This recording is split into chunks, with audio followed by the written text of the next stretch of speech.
So it's always nice and easy, and particularly in the current temperatures, just bear in mind the effect that that can have. It can make us feel a bit kind of sluggish, perhaps a little bit less aware. So use the session to just sort of get a sense of your body opening out a little bit, allowing a little bit of that circulation that is so important in dispersing heat. And take your time, as always with Tai Chi, giving yourself time to get a sense of what is appropriate at any particular point. So making yourself comfortable in the chair so that it feels kind of pleasant to bring your attention a bit into your body, maybe noticing your weight sinking down, maybe noticing your breathing, just gradually getting that sense of gathering your attention in. And I usually starting with the sort of self-massage movements, just gently tapping over your face.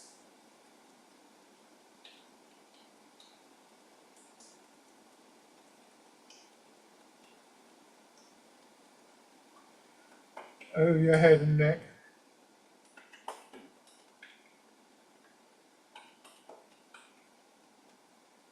Down to one shoulder and your arm. A little bit of vibration in your arm, you may feel on the other side. And then the upper part of your chest.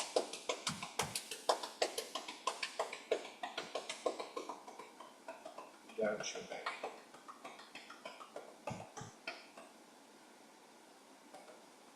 Finally your legs.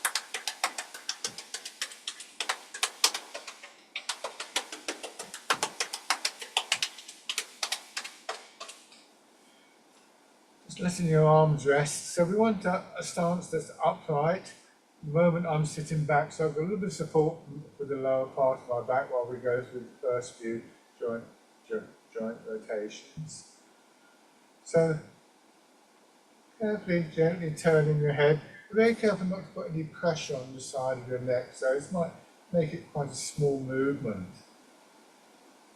But any movement is useful. Once we've started to move, the blood and the energy start to flow.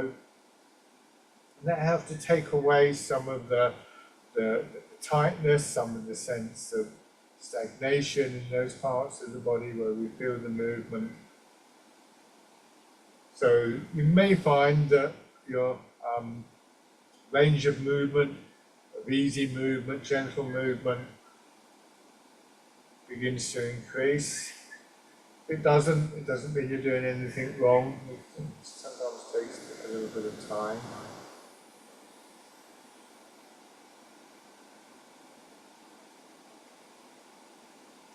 Bring your hands to your shoulders and small circles with your elbows. Looking for that feeling of movement, a kind of massaging type movement in shoulders and upper back, chest.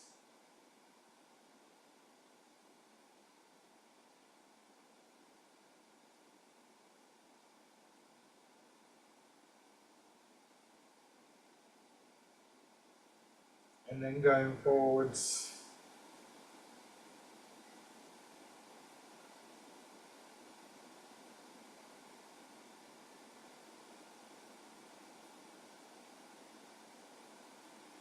And then an additional one, either leave your hands in front of your shoulders for this, or if you can do so comfortably, interlocking your hands sort of on the back of your head. Probably a little bit better if you can get to the back of your head, but don't strain for that. And just draw your elbows back a little bit and push them forwards. And just feel the effect this has on your chest and rib cage. Noticing particularly the sternum, the breastbone, seems to sort of sink back as your elbows go forwards and then push forwards. Reminding yourself that your rib cage is actually quite supple compared to a lot of the skeleton. You may find that your breathing just begins to harmonise with this breathing in as you draw your elbows back. It's a good one to just open up your chest a little bit, and a good one for this sort of weather where breathing can become a little bit laboured in some circumstances. It's a movement that I'll draw your attention back to a little bit later. Now just lowering your hands down to your sides, arms out a little bit, and rotating your arms.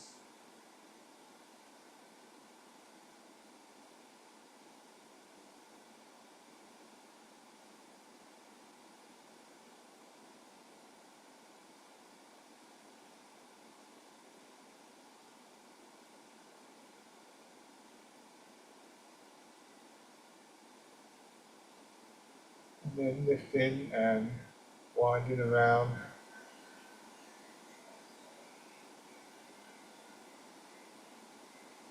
Don't be surprised if you do have a smaller range of movement than maybe you were expecting, because with the very hot weather, muscles and joints can swell up very easily.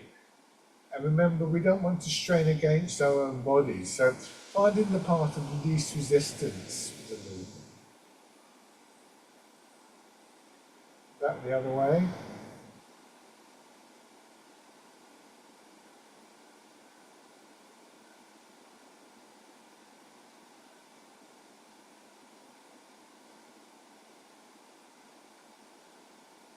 Okay. Now, I'm going to come forwards at this point. You don't have to. In a more forwards position, you can feel your legs engaging more, but again, you know, if your lower back begins to ache, then sit back. You can still do this exercise from further back. Tilting forwards, and more of your weight going into your feet. When we do this, when we get that feeling of our weight going forwards into our legs and our feet, it's a useful opportunity to just investigate this idea that we want the legs to fill up with the weight. You know, doing this standing is more difficult because you don't have the support of the chair. But ideally, what you feel as your weight goes into your legs is that the pressure of the weight is in the soles of your feet. It's called filling, so it's like filling up a glass with water. You want your weight to drop down and then sort of like fill up the legs. You might want to concentrate just on one leg for a few minutes, although we will do that subsequent to this. So this is an idea that you can take into the standing movements eventually. So it's a good way to just investigate the idea. I sometimes have this image that my legs are like hollow tubes, like a drain pipe on the side of the house. So the physical aspect of the leg is the structure of the pipe, and that allows space for our weight to flow through. You can apply a similar thing to your hips and your lower back. It's not quite so obvious, I think, but when you go back, again, where you want to initially feel the pressure of the weight is below the hips, in the rear part of the pelvis and buttocks. And again, it would tend to fill up a little.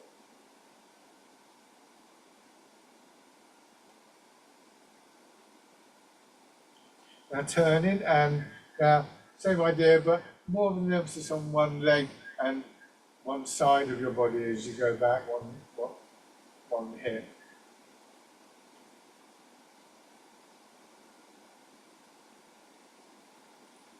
Try not to stiffen up through your back and your spine, so you get this feeling of a kind of fluid movement running through the body. So you're moving through water, or as though you're being gently massaged by the movement, bathed by the movement.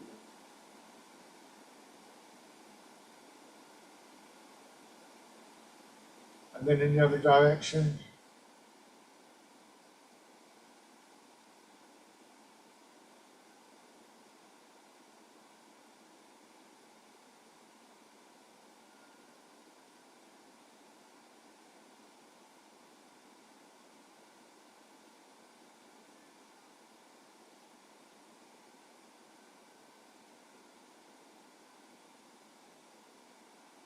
and then going around. Pelvis sort of rolling on the chair.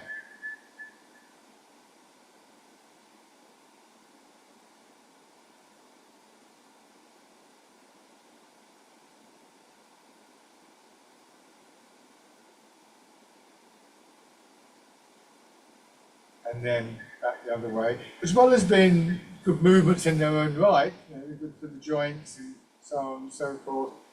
These movements are fundamental movements to the main series of exercises. So it's good to start off with them, to bring them to the surface, so that when we start to do the other exercises, arms more into the movement and so on. We've got these things in the front of our mind.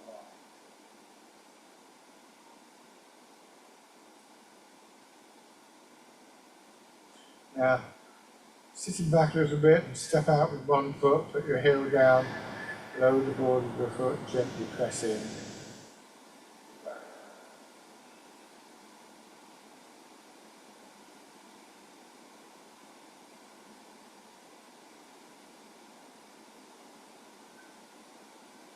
And then, having planted the foot, these forwards.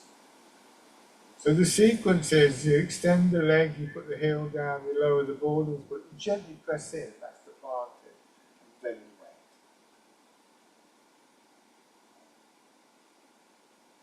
Just feeling that contact with the ground, which enables that sense of filling. So on the other side, first of all, not moving the weight, but notice that in order to get that sense of planting and pushing in, we need to be able to release tightness in hips, particularly knees and ankles. And having established that, moving the weight on.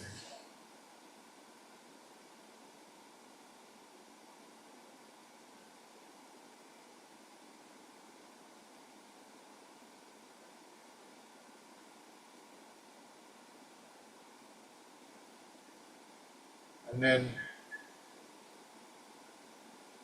change the sides.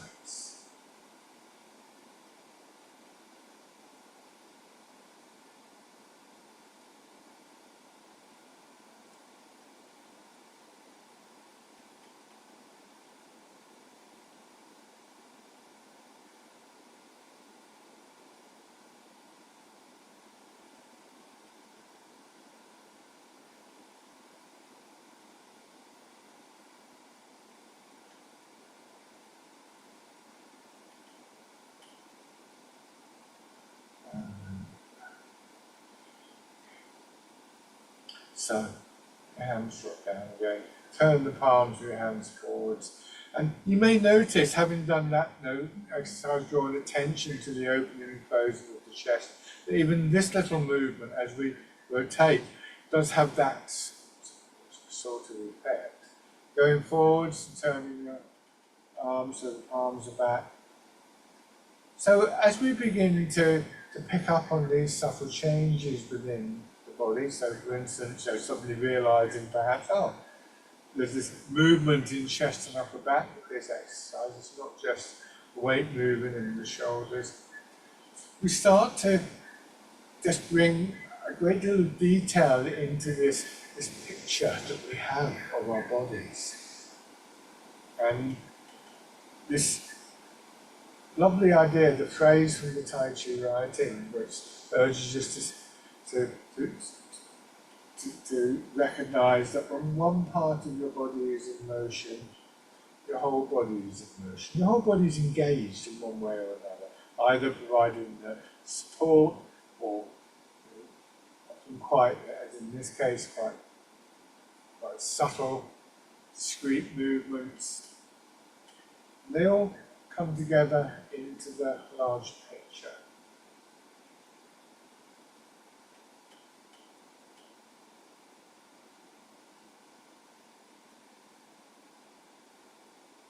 And then cushion and castanet.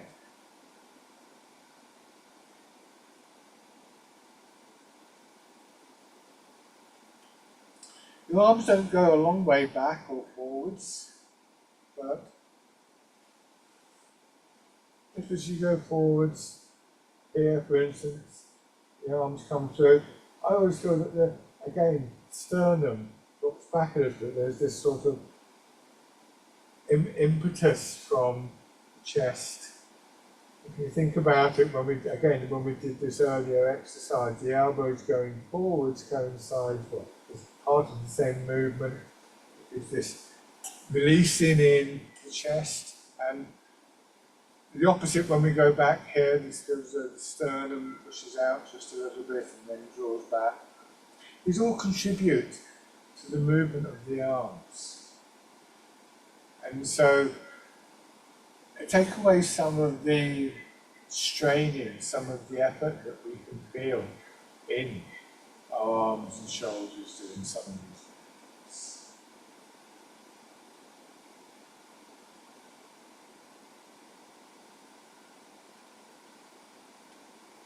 And it helps to just widen the sense of movement, of energy underlying physical movements.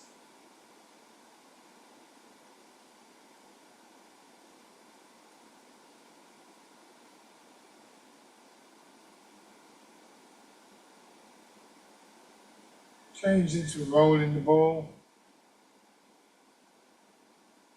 So feet and legs are very prominent even in the chair-based exercises, and in this first series, also very clear is the movement of our weight.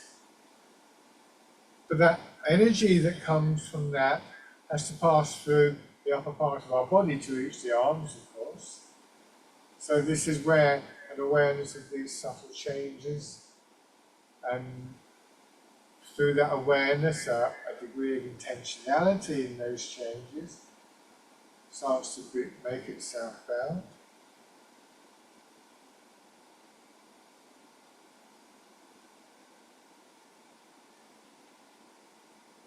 With this one, a sense of a rising movement up through your belly, the solar plexus, into your chest, like a wave coming up from your feet.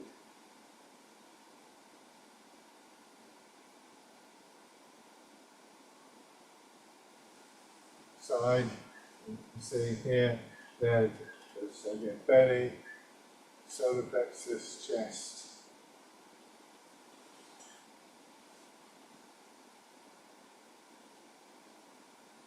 So it's a very different type of effort goes into producing these movements than our everyday movements and our expectations.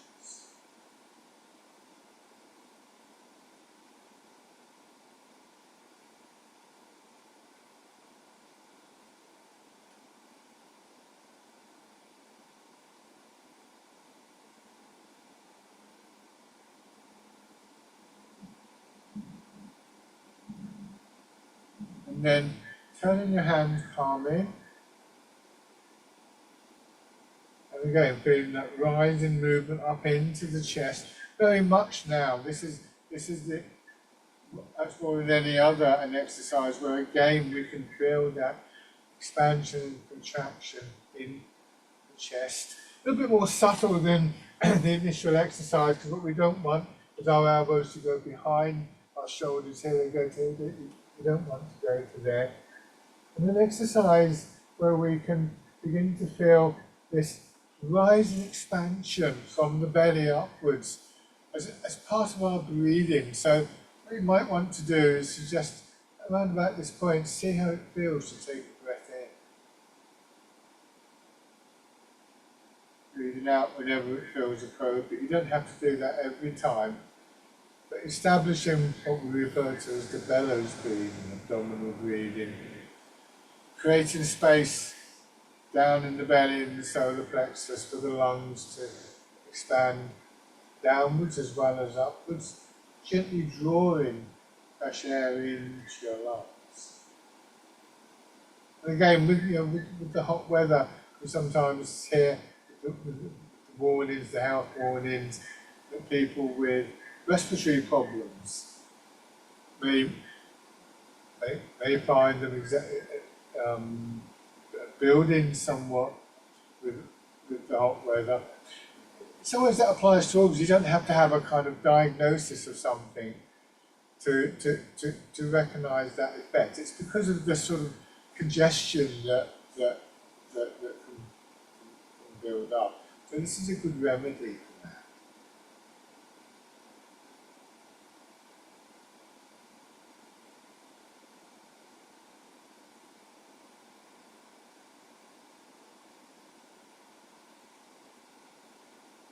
I think this is one of those aspects of Tai Chi that in some ways is more effective when we're seated, because obviously a lot of our weight is supported by the chair, and that really helps us to loosen up, to open up a little bit in the upper part of the body. Still, there's movement in your weight.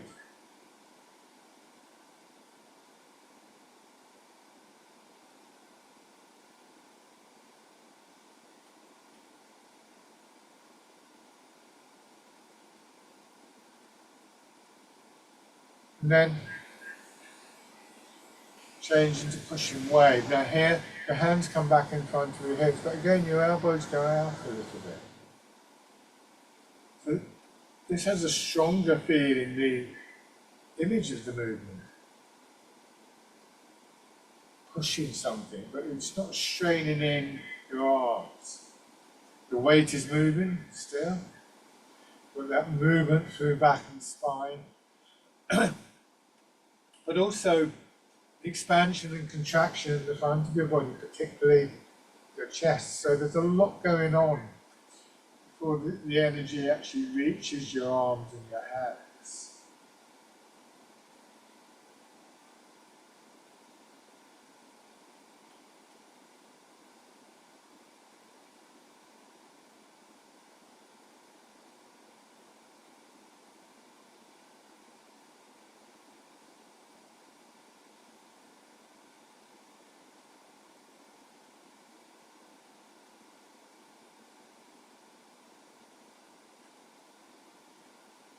One more time, straight forwards and back.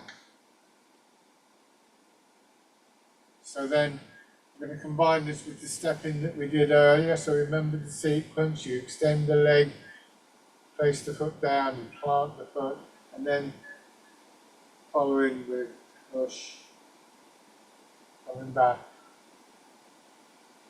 put in, turn slightly to the other side.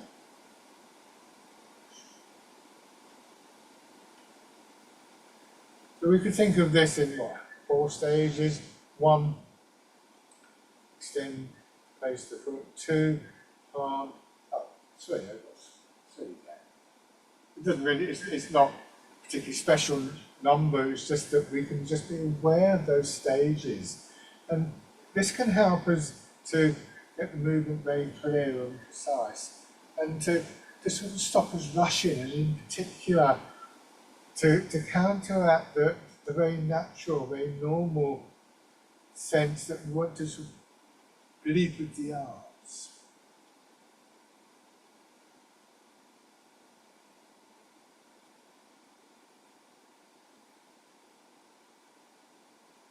When we come back, the foot that's coming in here, once again, you put the ball of the foot down, lower the heel, and again you plant the foot. So you've got a good foundation here as your weight moves across.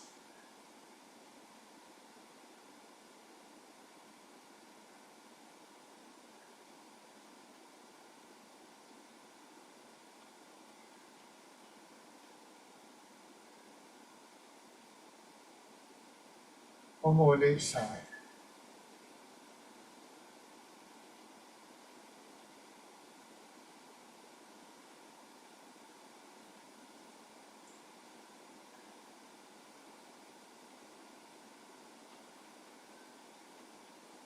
And coming back straight ahead and punch both fists. A loose fist, a rotation from your shoulder, and once again, having become a little bit more aware of it, maybe just noticing the effect that this has on chest and upper back. And it's a much smaller movement in chest and upper back. So it might not be simply the pectoral muscles and the trapezius at the back. Because they're hardly moving at all, they're not having to do very much. This can engage other aspects, including right down to the fascial layers.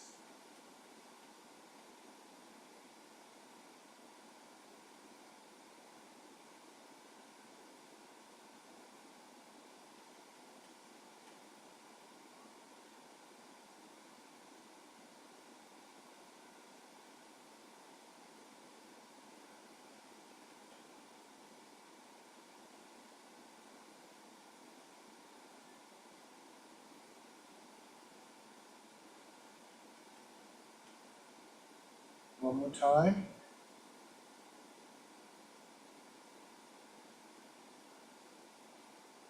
And then changing.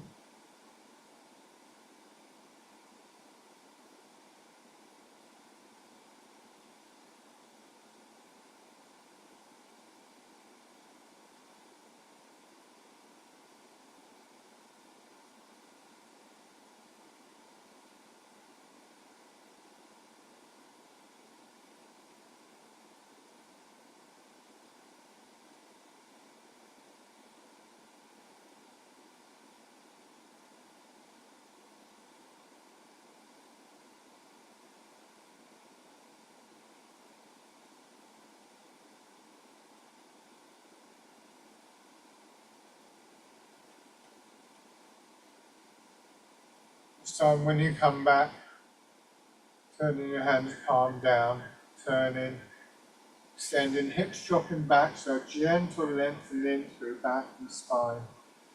Swing around and back.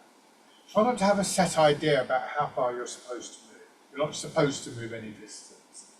What we are trying to do is to maintain in our bodies, excuse me, maintain in our bodies that feeling that there's space for movement, that fluid movement, there's no sort of resistance to the movement. And the further your arms extend from your body, the more likely you are to lose that. Just trying to be aware of where that point arises. We can either just draw back at that point, and that can help to just take away some of the tightness. So again, we may find there's a gradual extension in the range of our movement. Or if you're familiar with it and it feels appropriate, it might not be appropriate, then as you approach that barrier, see even the intention to release can help it. There will always be limits to how far we can move, but we can at times extend that range of movement if that feels like the right thing to do.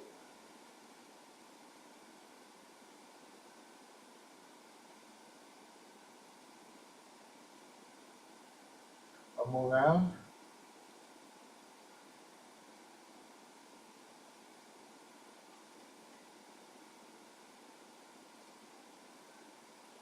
And turning your hands palm up.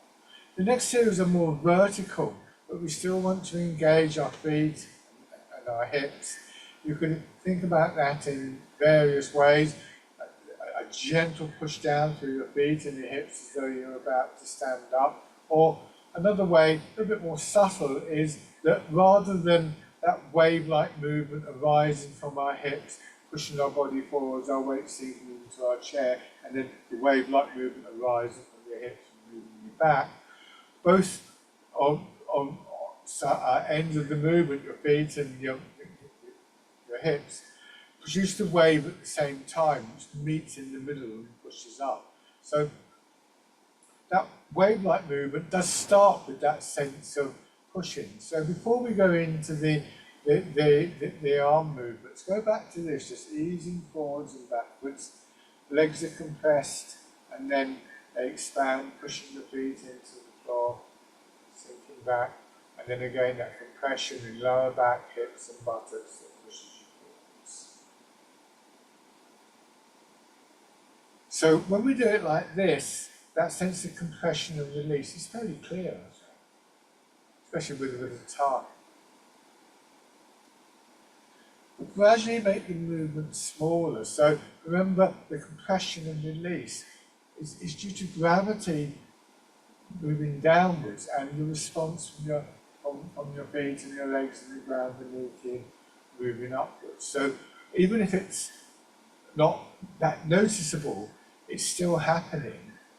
So as your movements become smaller, you can still feel that pulse downward and upward, and it's that upward movement that pushes your arms up and then presses down.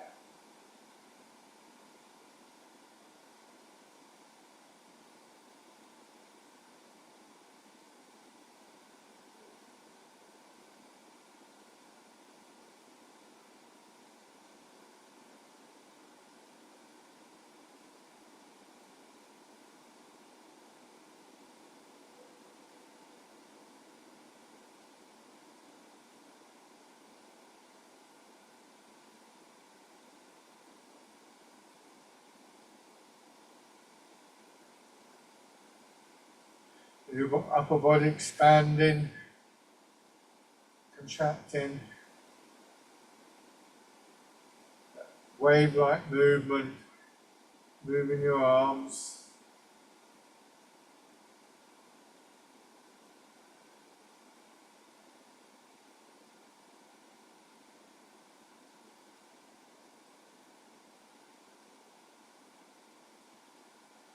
One more time.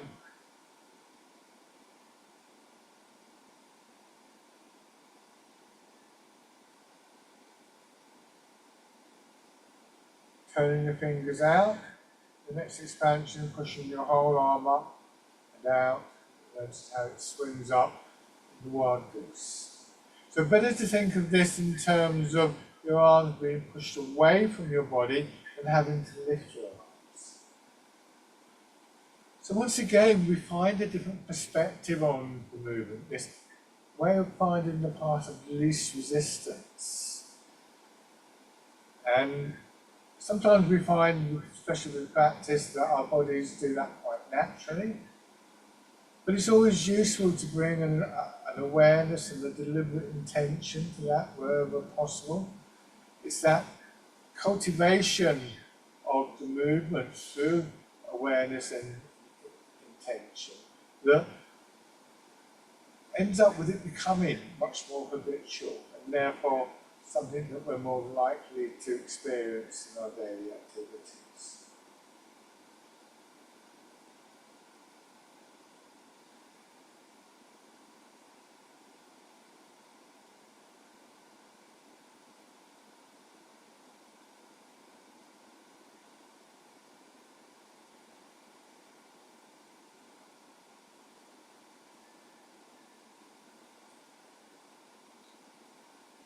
And then easing forwards, letting your hands swing and onto your knees.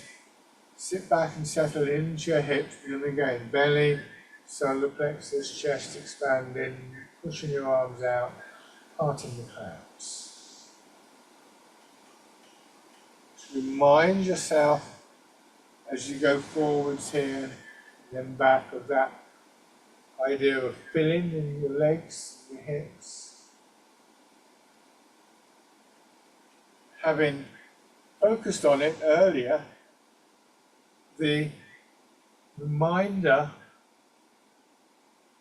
maybe will bring it into sharp relief for a moment, but perhaps more importantly, it might actually make it happen a little bit more effectively. Because with that focus of attention, there always seems to be a sense of intention goes with that. We notice something, we notice we're tightened somewhere, and the very act of noticing can sometimes be the thing that seems to trigger a release.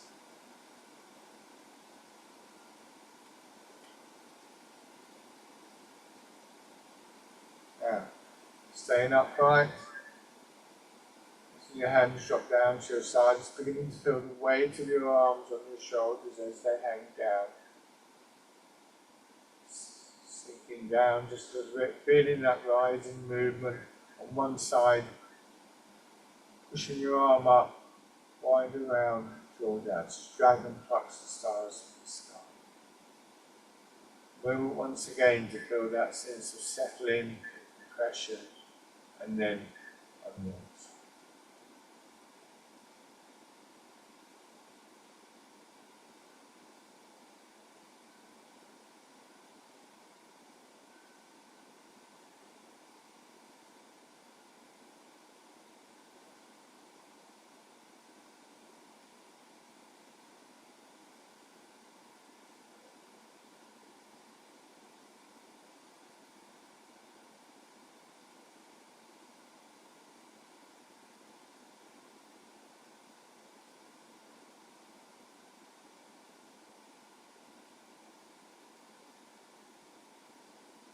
One more on each side.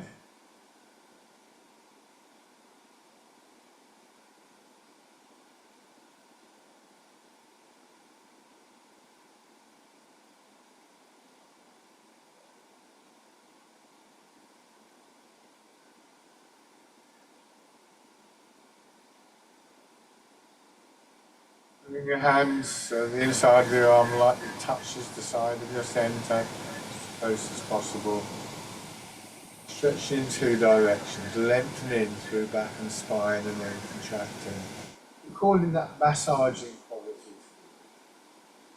And then expansion across. And once again, elbows and hands staying slightly in front of you. Keeping that slight sense in your chest and your ribs described as though they have a concave feeling.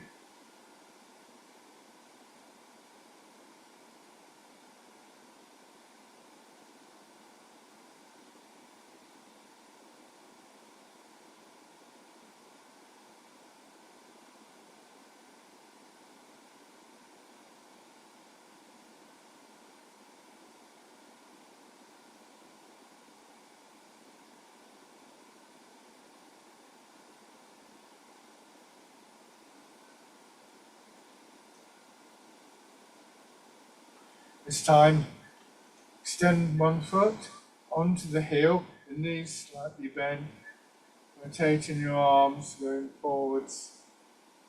Let your hips drop back, a little push from the grounded foot, and then expansion up through, once again, belly, solar plexus and chest. Combining to push you back, to just send your arms up, to scooping the sea. Sky.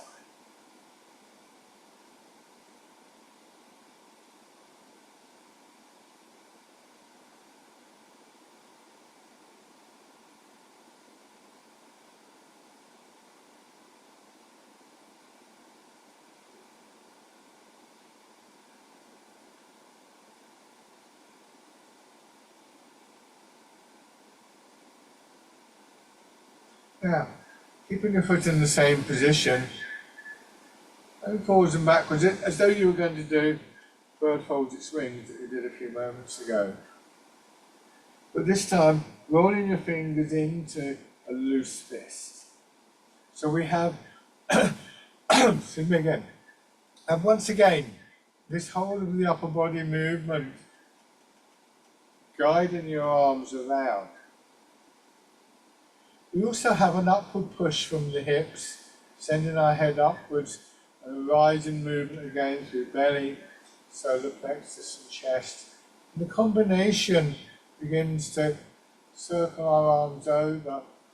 In the exercise, fisherman cast, not fisherman cast. In the exercise, grasping the tiger's ears. Gradually bringing your hands up to whatever is a comfortable level, no higher than your own ears. So what could be quite a strained movement, swinging your arms over and twisting them around, actually retains that smoothness, that flow of energy, because there's not nearly as much work to do in our shoulders and arms as it first appears.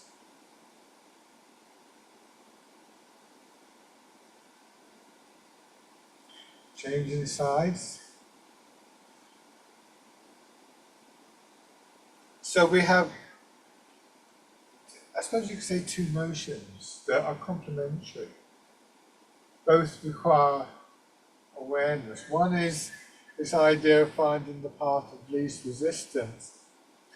And it's like water running downhill will flow around an obstruction. And yet at the same time, if it does it long enough, it will also wear that obstruction away. So this is not simply not allowing the tightness, the blockage to stay, but a way of working that actually encourages a greater opening within the body.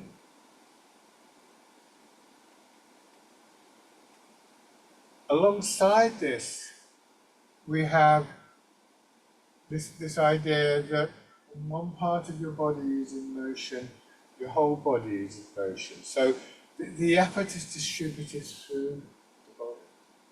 Now, once again, bringing your hands down,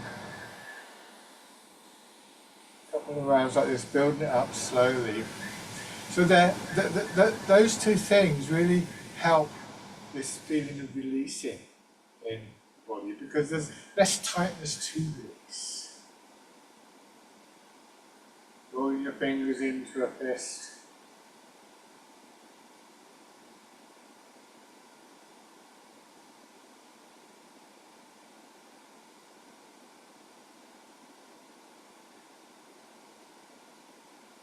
Gradually feeling that upward rising movement through your upper body, pushing your arms up. Not straining to get your hands into position, but more a question of almost a kind of curiosity. Where will my hands end up?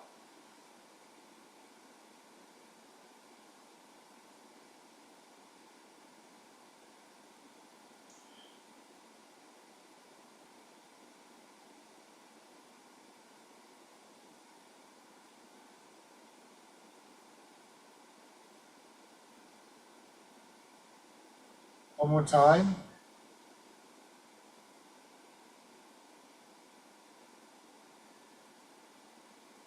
And then just sit back into the basic position.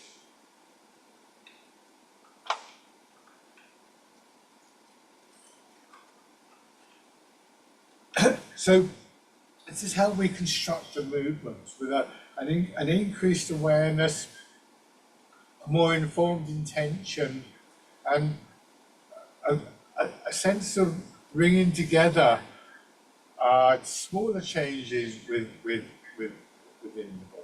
It's not effortless, but it's a very different approach to movement, to one that we normally have. And this is useful because, again, this is something we can take into our daily lives. And I think, I'm not suggesting you go for a walk in the midday sun or anything like that, but it's very hot. It can feel like really hard work to move when it's that hot, especially if you're outside, but also if you're inside. And yet, we have a choice. We could do, I don't know, grasping the tiger, straining in our back and our shoulders, or we can find that alternative way of actually producing the movement. And in the same way, if we're walking down to the shops or going out in the garden, we might find ourselves straining a bit in the heat. Oh, it's hot, it's hard work, but there's an alternative for us. Now, rubbing your hands together and tapping over your face.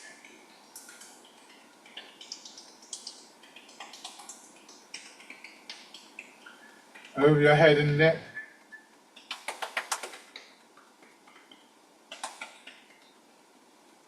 Down to one shoulder and your arm.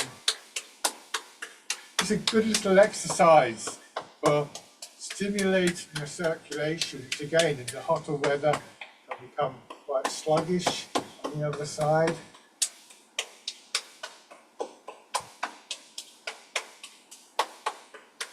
in the upper part of your chest,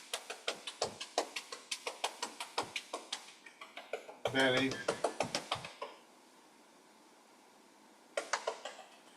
and your legs. So just we can use this to help us prepare to stand. And again, when our circulation is a bit sluggish, sometimes standing up we can feel a bit lightheaded. And this can go a long way towards helping to counteract that. And then pushing your heels up, get a little bit of movement directly into the muscles of your legs. And then circling around. So Tai Chi offers us a very different approach to movement that is one that can be quite useful in the sort of weather we're having at the moment. And then, in fact, sometimes I often use the image of moving through water. The term sometimes used is moving as though the air were thicker than normal. And when it's really hot, the air can feel thicker than normal, can't it? And so Tai Chi prepares us well for this, I think. Okay, so coming to standing carefully. This is all based on, or rather has evolved from, an old concept in Chinese thinking, Wu Wei, which is sometimes described as effortless or actionlessness. It's not a lack of action, it's not a lack of effort, it's a different type, a different perspective on those terms. So standing with your feet directly below your hips, weight a little bit forwards, and case in point really, we can start to, it's hard work to stand up straight, but if we just let gravity pull our hips down, the pelvis will level off. And that helps to bring our shoulders up very, very gently. Rather than feeling that you have to tighten in the muscles, particularly of your upper body or your legs or your knees, allowing your centre of gravity to drop and having a sense of the structure of your skeleton and the surrounding area within your body that continues to support you without the requirement to stiffen up. And then your hips sink down a little bit more, bring your hands around as though you're cradling the ball, rooting down. At the bottom of the movement, rotating your arms, the wild goose.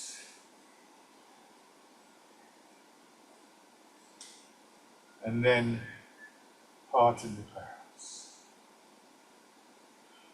Using this exercise to help us become more aware of subtle changes, patterns of expansion and contraction, the pathways of movements, because hopefully you can see from what I've been saying in this session how important that awareness is. It's hard to guide your body through the path of least resistance if you don't have a sense of where that path would be.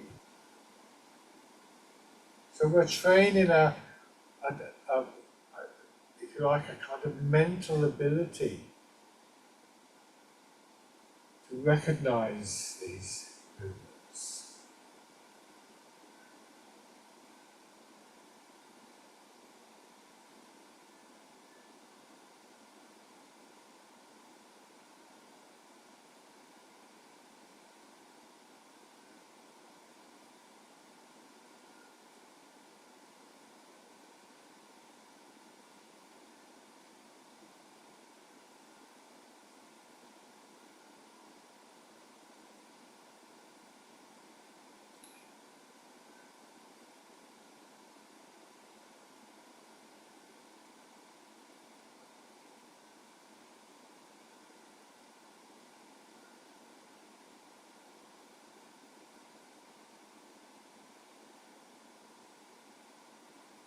One last time.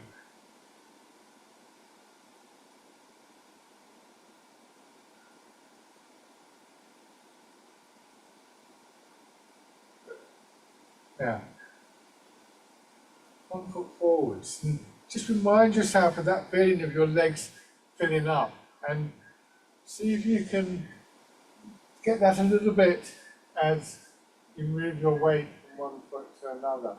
Obviously it can be more difficult because you don't have the same support for your weight. But it can be a good way, particularly if you have, say, a problem with your knees or something like that. We start to get the sense of the movement, the weight, the energy flowing through the knees rather than into the knees. And what that means is that there's less likelihood that our knees become weight bearing.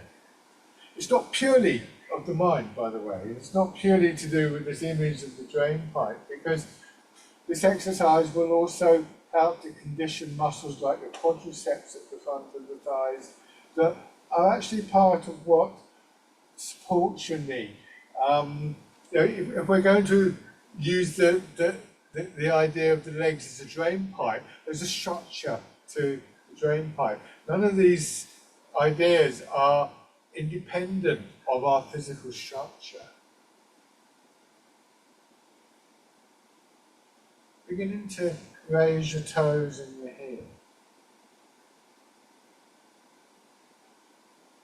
More of your weight settling down through your leg, finding an alignment over a single leg, and hopefully recognizing that there's a familiar feeling to this, the feeling that we had in the chair at the beginning of feeling supported.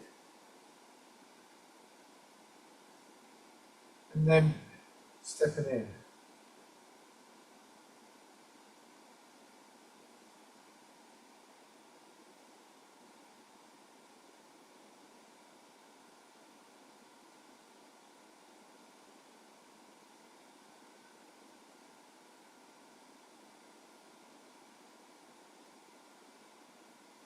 And then on the other side.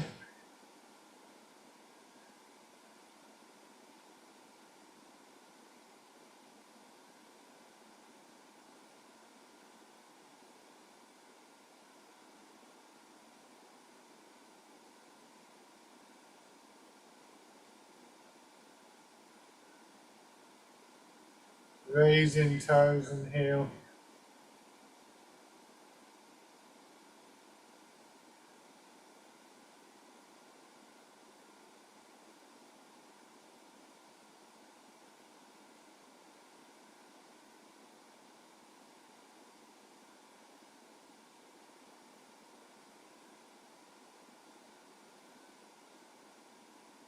And stepping in.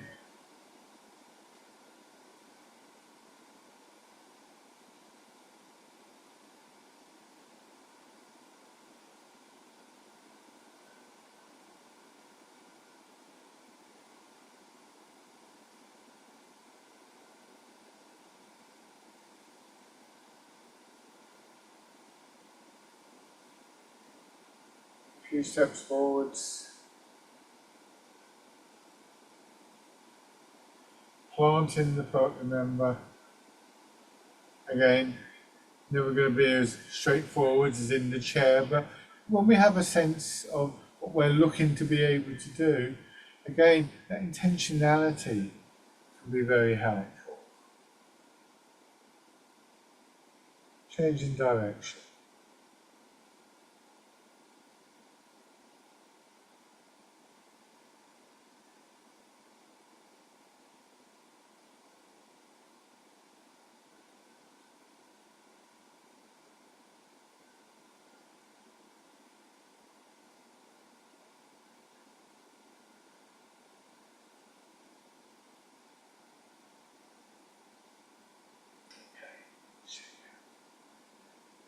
So, have your right foot forwards, starting with your weight in your back foot, moving forwards, and as you reach the front foot, turning to swing your arms out.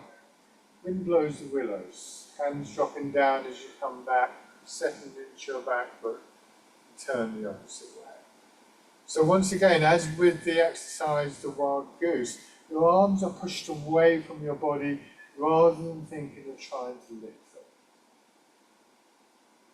And you don't get sort of fanatical about how high the arms go. You may find, as seems to be happening with me, it wasn't sort of deliberate, but My arms are going up a little bit higher as I begin to sort of bring in those patterns of expansion and contraction.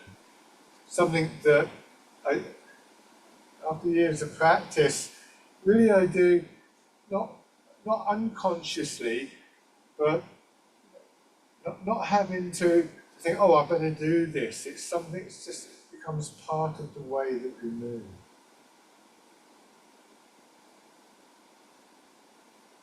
So try that with your other foot forwards. Wind blows the willows. I love the image of the willow tree. Particularly in the summer, they have this glorious foliage, deeply rooted. So very symbolic, very common image you find in Tai Chi.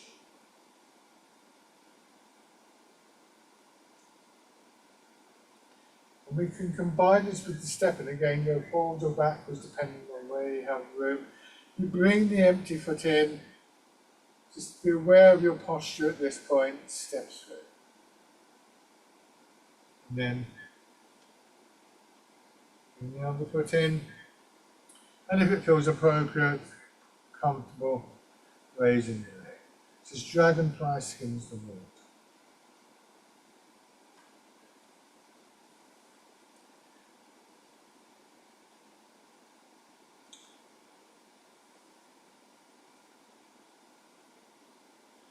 And then going back,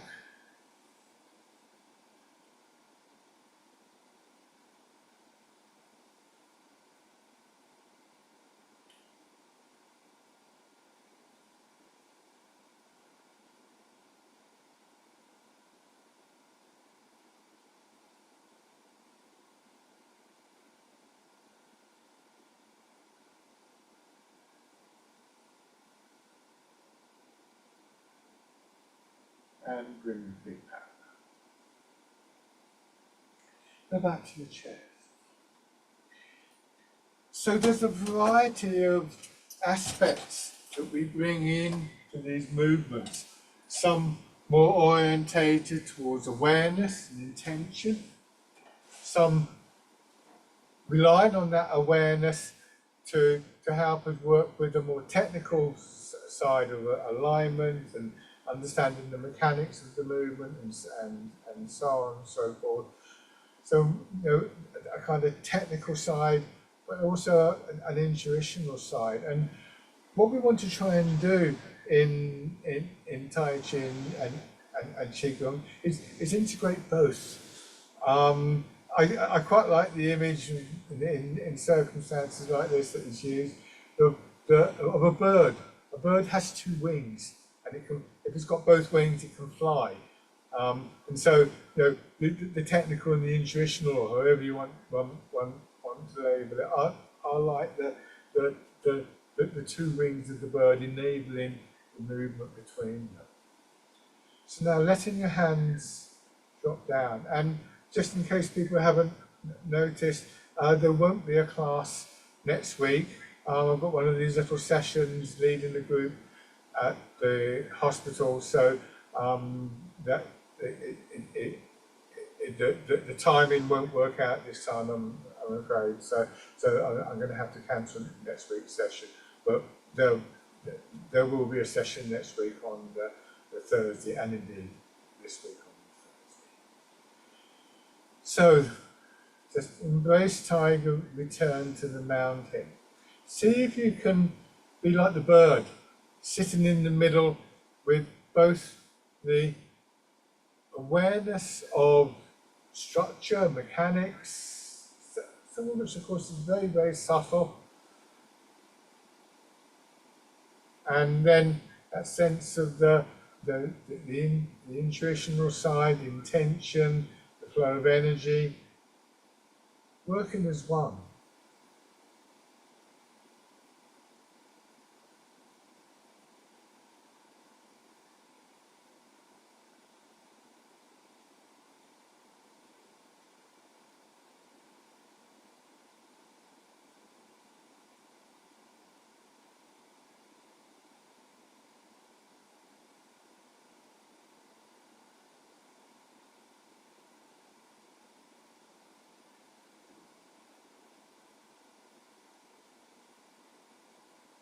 and then come to rest.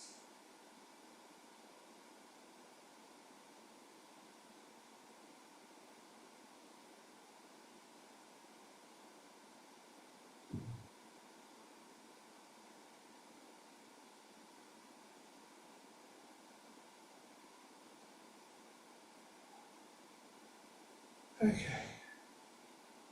Yeah, nice. Oh,